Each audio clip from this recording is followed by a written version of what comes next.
Let's do it. And we're back.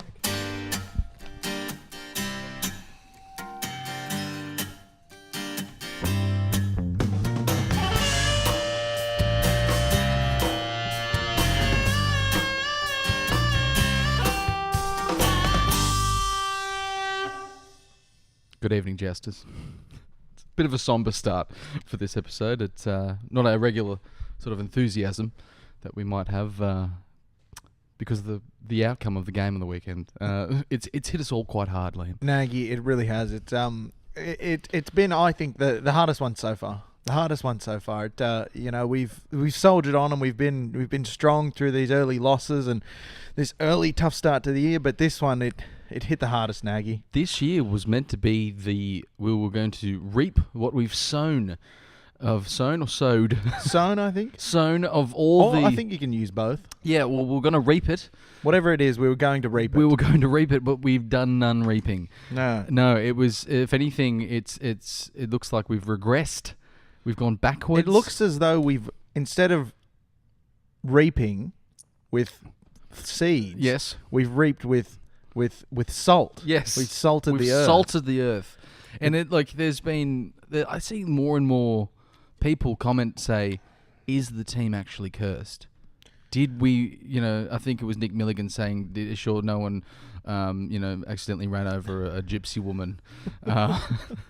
Maybe the team bus ran over a gypsy woman. It could be the team bus ran over a gypsy woman. We never know. I mean, I don't know what Sid Foggs have been doing with the team. I don't know what routes they've been taking them, but it may well be the case. It's certainly starting to feel like it. We'll follow it up with Sid and Fogg. And Fogg. Yeah, both of them. We'll get both of them in the room. Obviously, 38-14 loss against the Titans, but it wasn't the fact that we lost for the fifth time in a row. That hurt, but the fact that we lost to the Titans, which already seemed to be the worst performing side in the NRL. But now they're obviously strung 2 wins together, so it looks like we're the worst performing side of the NRL. But the side that they put on the park, their team just looked full of holes. It looked like a couple of veterans washed in with some, promising talent, but no one that's really been proven and tried and tested at a high level. No out-and-out superstars. No, they had none. They had leading the team around and ended up playing very well with Tyrone Roberts, who obviously formerly with the Knights, but he wouldn't be starting halfback for I don't think any other NRL team. And then you had Michael Gordon, 35-year-old Michael Gordon at the back, classy player, but I think a lot of people would have thought he was going to be playing more Queensland Cup this year with AJ Brimson at the side. And not to forget, you've got they lost Kevin Proctor just before kickoff, so he's an international forward. Yeah. They lost Ryan James, their captain, very, very early on. It was all signs pointed to a Knights win. Everything we thought leading into it, even though we'd lost the previous 4, I was thinking, all right, that's all right. This is where it starts again. This is where we begin. Look, it's hard to put into words, and obviously, I think what everyone keeps pointing out is we just looked lethargic. And that was what they said in the commentary. They were constantly saying the Knights just look so lethargic. They look devoid of energy. They look absolutely zapped of any kind of energy and intent, and it really looked like that. It was like you were saying earlier, it looked like they were running in sand. I was thinking hummus, but running in some sort of semi-liquid. Yeah.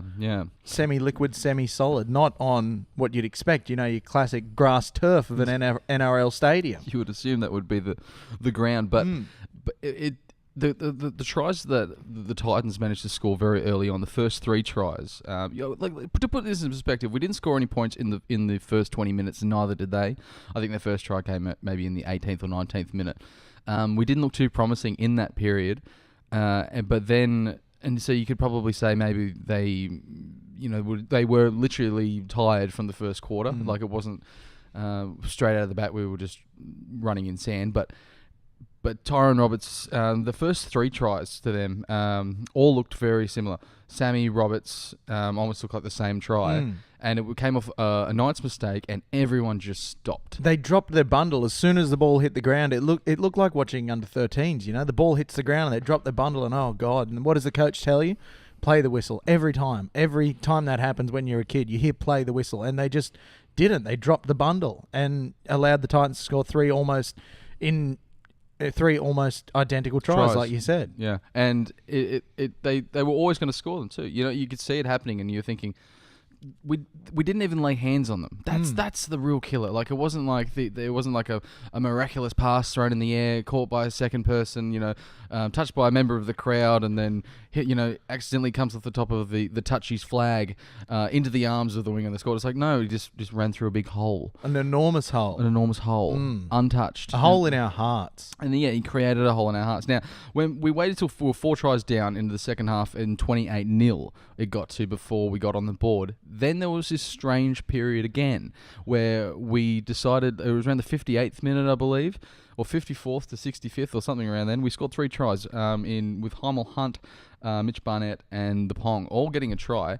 Plus, in that period as well, Mitchell Pearce going under the post only to drop it. And Connor Watson with a double movement. Double movement. And then there was Connor Watson looking to get a clean break, which he probably would have scored on. And he threw it on the off ground there as well and dropped it. But that 20 minutes showed that the Knights have what it takes. But it's like, why wait till we're 28 points down before showing that we've got some score? But then all that good work, if they had finished with 28-20 and then we got 4 tries, they finished with 5 or 6, you could have been like, okay, well, they just the headspace wasn't right, nothing was going right, and then they clicked towards the end, and then they finished how they should have started. But then they let all that good work done with tries in the 77th and the 80th minute to the Titans. Yeah, right towards the end there. It was just the kick and chase. I think Tyrone Roberts and he grubbed it for himself, and then Michael Gordon went through a quite sizable hole off a Bryce Cartwright offload, a planned move. And there was a planned move, but that shows the difference. The Titans knew that game was won, and they're still throwing out and completing planned set moves close to the line. When we get up there, this looks like there's indecision. This looks like if something doesn't go right, there's there's no cohesion. I think it was said through the week that there seems like a lot of talented players on there. We're seeing flashes of it, like Clem with the amount of work that he's getting through. I don't think he's being supported enough from Jay Gavay or really any other member of the props. And then we're having obviously flashes of the Pong. And it's just, but they're not playing as a team. That's it. There's 13 individuals out on the field at any one point for the Newcastle Knights, but they haven't got that cohesion yet. And I know we talk about it's a new squad still. For all intents and purposes, it is. But they had a whole off season to get together and to work on those combinations and to build that. And I know you've got to give them a bit of time, but I think 6 rounds it's getting a bit long in the tooth. It's wearing us all. Pretty thin. It was just so disappointing. And a lot of these are combinations that kind of had been forged previously, especially with the big Roosters contingent. You'd think Pearce and Watson would have had a bit of a leg up. Yeah, they've played, in terms of forming that combination, but it just seemed like they looked like they hadn't played together. It seems like Connor Watson went out there with the thing. He spent a lot of the time around the ruck, and I think he was told just sniff around the ruck and go when you want to go. And I think there was at least 2 or 3 occasions when we had the ascendancy that he went to dummy half, and then Danny Levi got there as well. And then there was a bit of, well, who should we go? But then at that point, you've got the ball's going to Pearce. You know what I mean? Because it's like Connor Watson's standing right next to the dummy half. So it's not going to go to the 6. There's no. It's whatever side Pearce is on. That's where the ball's going to go. And the attack seems to. It's just become very pedestrian and very predictable. They're playing a give it to Ponga ball, which worked last year because teams hadn't worked him out yet. But it seems like teams have worked out this year that they're going to pass it straight to Kalen Ponga, 2 passes wide of the ruck, and then he's going to manufacture something from there. And once that doesn't work, now that teams have got the number of that particular play, it seems like there's no other option. And it's really, I think, burdened Jesse Ramian especially because there's been no attacking option down his side of the field, so he's being starved of ball as well. Yeah. But now that teams have figured out the let's give it to Kalen playbook, I kind of thought there'd be an evolution from there. There'd be, all right, they've figured out they're coming straight to Kalen. Now we're going to do something on top of that. But it seems like it hasn't. It hasn't progressed past that stage.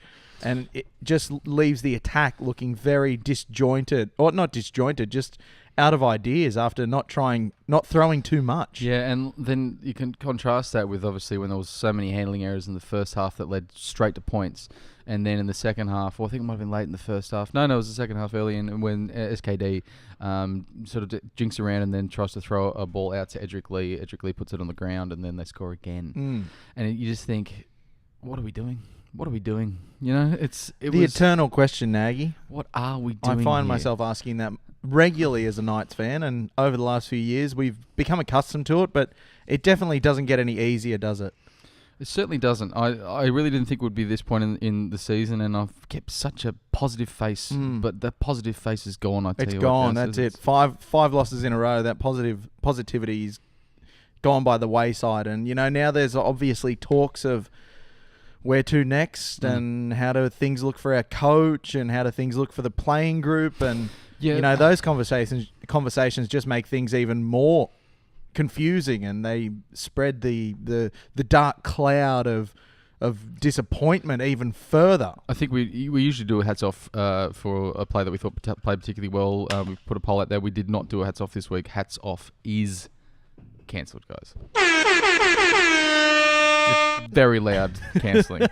Yes, we've cancelled hats off for the week because it just didn't seem right after a loss like that we should be praising anyone. But it's before we jump forward and have a look at the game this week against the Eels, I think it's also officially the Knights are back in crisis. We've returned to crisis levels. Sometimes we'll be we play sometimes our best football in patches in crisis level. We almost got away from crisis level last year, I thought. No, and we're straight back. Yeah, but we seem to be straight back there. All right, Liam, we got the Eels this week. Now the Eels are coming off one of their best performance in probably 3 years. They're coming off a great win. They looked phenomenal against the West Tigers, winning 51-6 at the new Bankwest Stadium there. Yeah. I've had a look at their squad. No changes for them. I don't think Blake Ferguson's due back this week, so no changes for Ribs, them. Yeah, ribs are a tough one to come back from. But Coach Brown... he went for the full rack, and it's just a bit heavy. They weigh you down. It's a lot of meat. A lot of salt. But not as much meat as they look like because of the high bone ratio of ribs. I mean, I love ribs. They're one of my favourite things to eat in the world. I think I could go toe-to-toe with any man, woman or child in this country in a rib eating competition or a hot chip eating competition. I think a hot chip eating competition I'd really come to the fore, but a rib eating competition, I think I could go toe-to-toe with anyone. But it's always, it's hard to pick with ribs because there's so much bone in there. Do you cut all of them and then cut all of them and then go at them individually? One. Yeah. Yeah, okay. Where were we? we went away. It was Blake Ferguson's ribs. Oh yeah, Blake Ferguson's ribs. So we think he's out delicious still. Ribs. His delicious ribs. And the Knights also have named it Unchanged 17, which is interesting given a team that's in, one could argue, is in a form slump. Yes. I don't think you'd get too many people arguing against that. No. But no changes have been made. Tao Moga's on an extended bench. He's in the reserves. And yeah, but that's about it. And Mason Lino in the reserves as well, with Connor Watson still at 6. It's where do we go from here? Well, the favourite game of all the Knights supporters, including us, is how do we fix the side with the roster that we have? Everyone likes to post their team on Facebook. It's a new thing that we all do. And Liam, what changes would you make to the side? Look, I'm not even sure where you'd start because it seems like from 1 to 17 they're having problems. But I think obviously you've got to pick a number 6 and stick with it. I think that's got to be Mason Lino going forward. I think Connor Watson's best suited to 14. So I'd stick with that. I'd go Pearce 7, Lino 6. Maybe even Watson starting at hooker and Levi coming off the bench. I don't even know in my own noggin, Nagy. What about yourself? I think we're not getting the best out of Levi.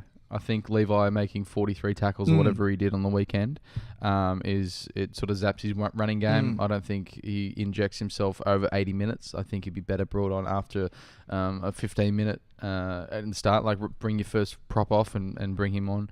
And then you move Glasby into the front row. It just seems like he's just defending too much. Same as Pearce. Pearce is defending too much. What we need to start doing. Look, I just think we might as well try a different hooker.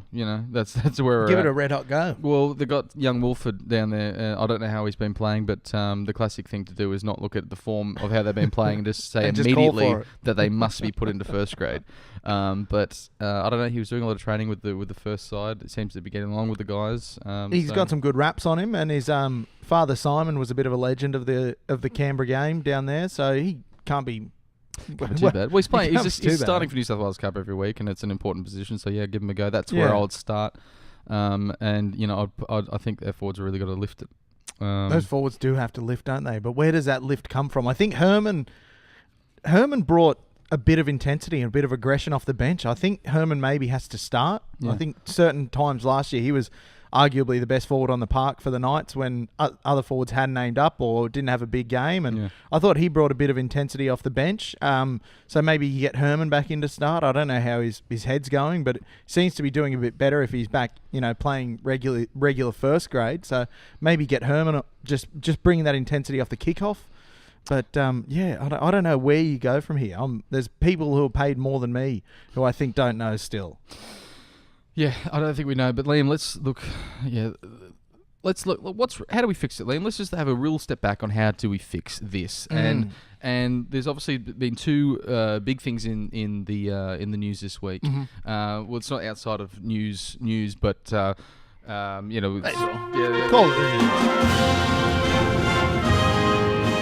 just the short intro this time. Short intro.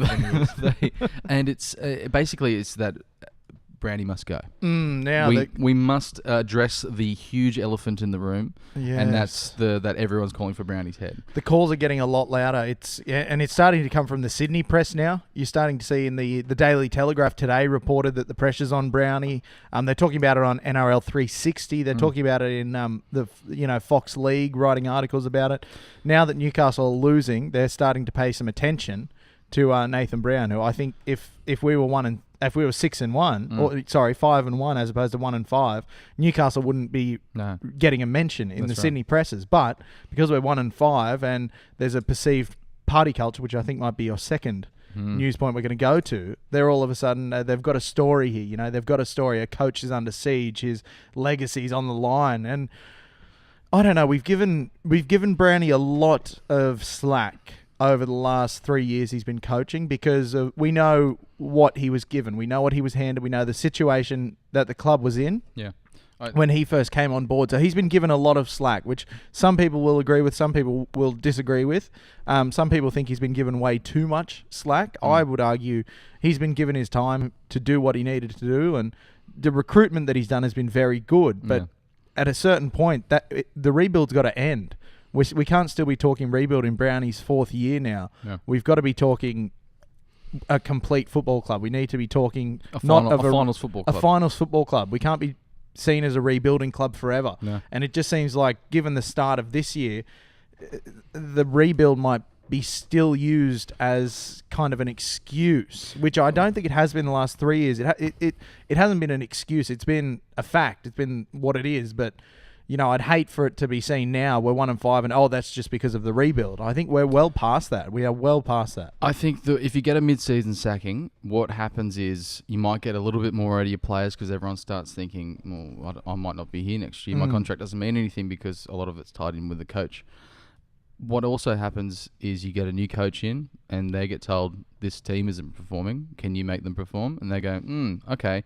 They'll make changes. And some of those changes include bringing new players in, taking new players out, puts more strain on the salary cap. And we're in a good position in the salary cap at the moment. It seems like we're in a strong position as far as the roster that we have, and none of them are heavily back-ended, and we're not setting ourselves up for failure in 3 years' time.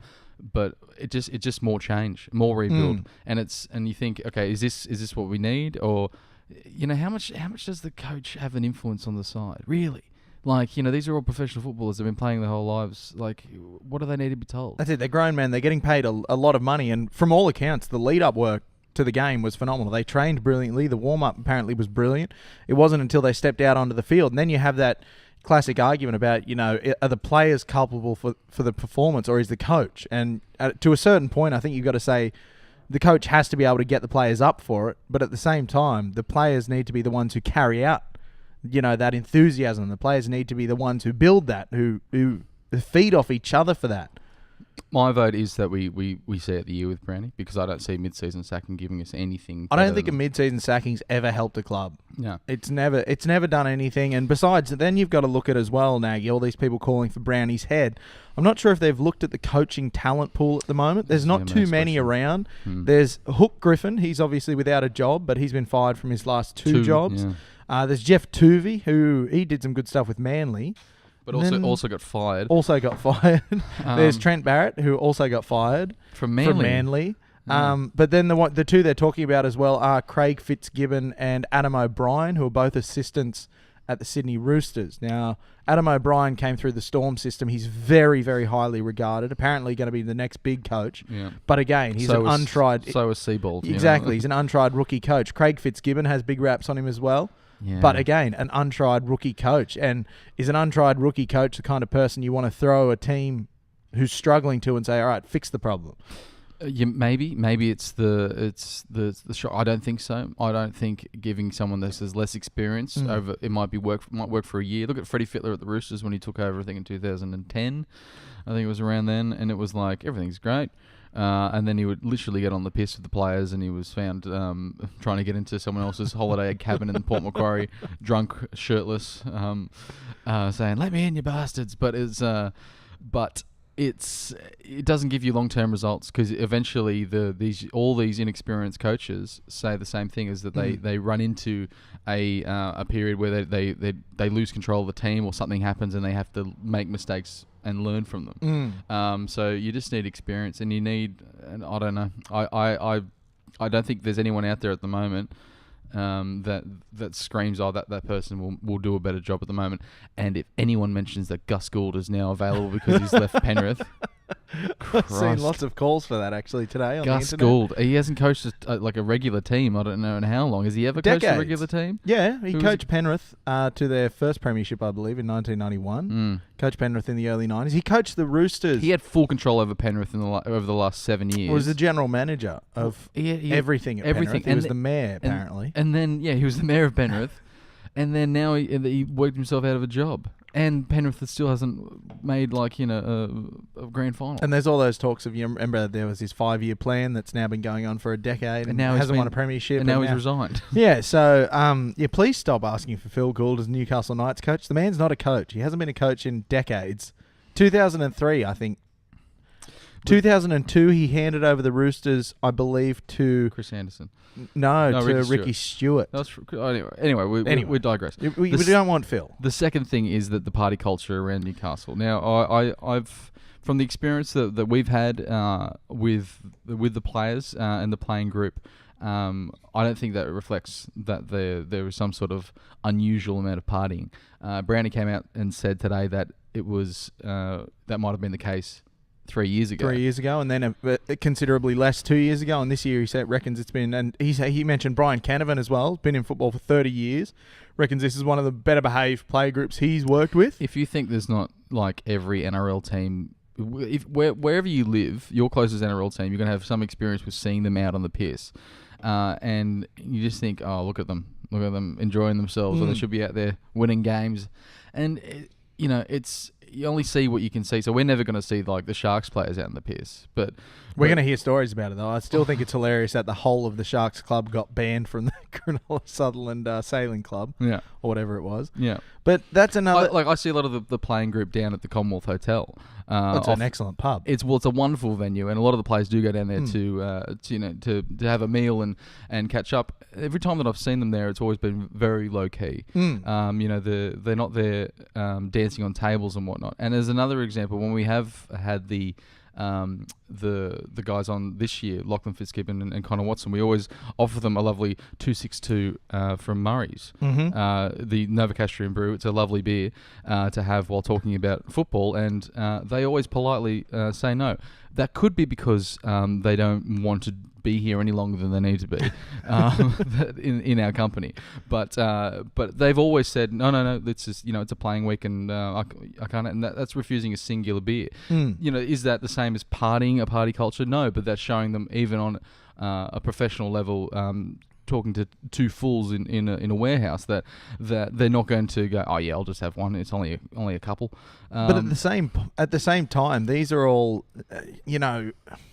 you hate to come into bat for the players when they're not playing particularly well. But, these are all claims that have been made by Sydney media, and we're very much relying on them saying, well, the word is. And we were discussing it in the car. You can say, if you preface anything with, well, the word is, people are going to believe it if you're a journalist. And people are looking for answers. People are looking for answers. And the fact that it's, a certain few Sydney Rugby League journalists saying, well, the word is that the Knights have a partying culture and that's the problem.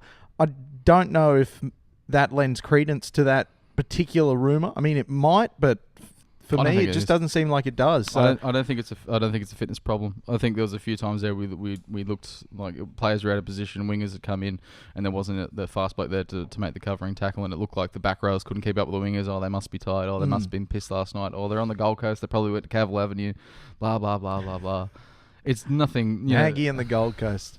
You know, it's what like I mean. an old lover to you, isn't it? The Gold Coast. I can't go up there anymore. It's like that ex that left to go overseas, and you never broke it off properly. And, you still think back. You love the Gold Coast. And then the only person I've met who loved living on the Gold Coast.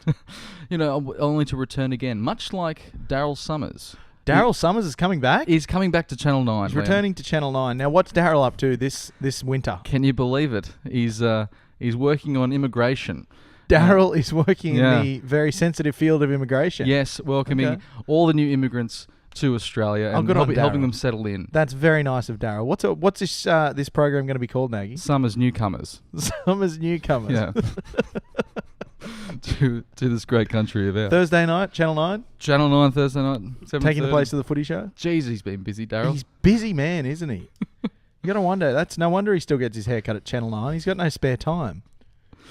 It's been a really sad week this week as far as form. I really don't like having the page feed of my news feed just filled with people complaining about the Knights and sometimes getting very aggressive and sometimes saying some very nasty things as well. So be kind to each other out there. It's just let's all get through this period together and then hopefully. But look, at the end of the day, we all follow the same team. And we might get in we might have disagreements. We might see differently on different points, but just be good to each other. Yeah.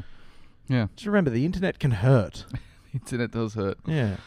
All right, I'm going to call it there, Liam. If you like us, please like us on Facebook, YouTube, Twitter, Instagram. If I missed one? Twitter, Instagram, SoundCloud. All those social pipes. Liam, do we have the lower grade? Yes, we have the lower grade results. It was a bit better for the lower grades this week, not for reserve grade, who lost against the Bears, but they're against the Magpies next week. Jersey Flegg beat the Bears 40 points to 20. They've got Parramatta at home next week. Tarsha Gale beat the Sharks 32-26. And they're playing the Dragons next week away to qualify for the grand final. And Harold Matthews had the week off because they finished very high and will play the Panthers next week to make the grand final as well. So, decent enough things coming through the juniors to keep our minds occupied elsewhere. Yeah. Make sure if you're heading to the game, you can always head to the commie an hour before and catch the courtesy bus in. Look, we've got one final sort of stage of the first period of the season to really turn it around and give the home crowd something to cheer about. That's it. Next week versus Para. Let's bring the boys home. Hopefully. Hopefully. Thanks, Jousters. We'll see you next week.